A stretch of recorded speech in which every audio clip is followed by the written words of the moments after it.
ஸ்ரீ குருவாயூரப்பன் திருவடிகளே சரணம். இந்த தசகத்தோட 5வது ஸ்லோகத்தை நாம் இன்னைக்கு பார்க்குறோம்.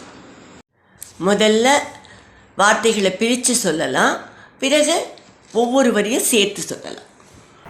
शौरिस्तुदीर मुनिमण्डल चेतसोऽपि शौरिस्तुधीर मुनिमण्डल चेतसोऽपि दूरस्थितं वपुर्विदीक्ष्य निजेक्षणाभ्याम् दूरस्थितं वपुरुदीक्ष्य निजेक्षणाभ्याम् आनन्दबाष्पपुलकोद्गमगद्गदार्द्रः आनन्दबाष्पपुलकोद्गम गद्गदार्द्रः तुष्टावदृष्टिमकरन्दरसम्भवन्तम् तुष्टावदृष्टिमकरन्दरसम्भवन्तम् शौरिस्तुदीर मुनिमण्डल चेतसोऽपि दूरस्थितं वपुर्विदीक्ष्य निजेक्षणाभ्याम् शौरिस्तुधीर मुनिमण्डल चेतसोऽपि दूरस्थितं वपुरुदीक्ष्य निजेक्षणाभ्याम् आनन्दबाष्पपुलकोद्गमगद्गदार्द्रः तुष्टावदृष्टिमकरन्दरसम्भवन्तम् आनन्दबाष्पपुलकोद्गम गद्गदार्द्रः तुष्टावदृष्टिमकरन्दरसम्भवन्तम्. இப்போ நாம் இந்த ஸ்லோகத்தோட வார்த்தைகளை பிரித்து அர்த்தங்களை பார்க்கலாம்.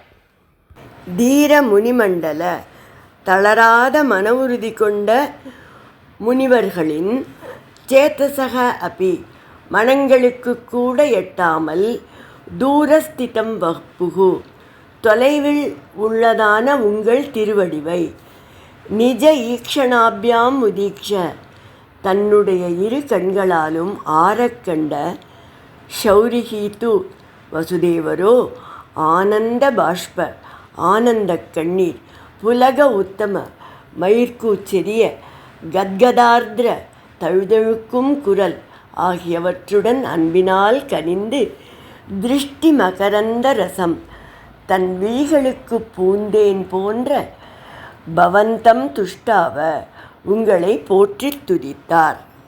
இப்போ இந்த ஸ்லோகத்தை முழுவதுமாக பாராயணம் பண்ணி இதோட முழு அர்த்தத்தையும் பார்க்கலாம்.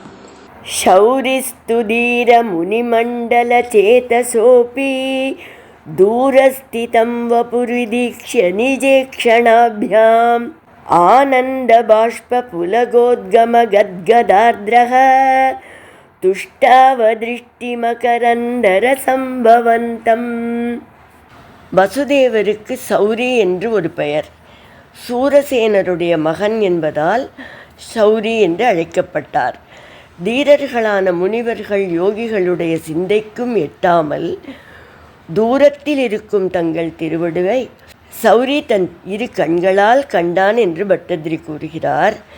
யோகத்தினாலோ தவத்தாலோ பகவானை எளிதில் கண்டுவிட முடியாது.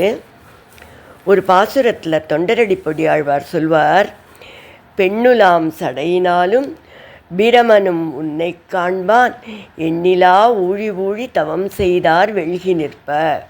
கங்கையை அணிந்த சடையை உடைய சிவனும் பிரம்மாவும் உன்னை பார்ப்பதற்காக பல ஊழிக்காலங்கள் தவம் செய்தும் காண முடியாமையால் வெட்கி தலை கவிழ்ந்திருக்கின்றனர் என்று இந்த வரிகளுக்கு பொருள். நம்மாழ்வார் கூட என்ன சொல்கிறார்னா, இறைநிலை என்பதை கேள்விகளால் முதல்ல உணரணும், பிறகு மனத்தால் உணர்ந்து பின் யோகத்தால் உணர்ந்தாலும் இறைவனுடைய தன்மையை உணர்தல் அரிதாகும் அப்படின்ற அந்த பாசுரத்தை அவர் சொல்வார். அதனால தான் இங்கே பட்டதிரிகள் தன்னோட ஊனக்கண்களாலேயே கண்டுவிட்டார் சௌரி என்று வியந்து கூறுகிறார். அப்போது வசுதேவருக்கு ஆனந்த கண்ணீர் பெருகியது, மெய் சிலிர்த்து தொண்டை நிகழ்ந்து குரல் தழுதழுத்தது. அவருடைய கண்களுக்கு இனிய மலர்த்தேன் போல அமுதம் போல காட்சியளித்த உங்களை போற்றி துதிக்க ஆரம்பித்தார் என்று பட்டதிரிகள் சொல்கிறார்.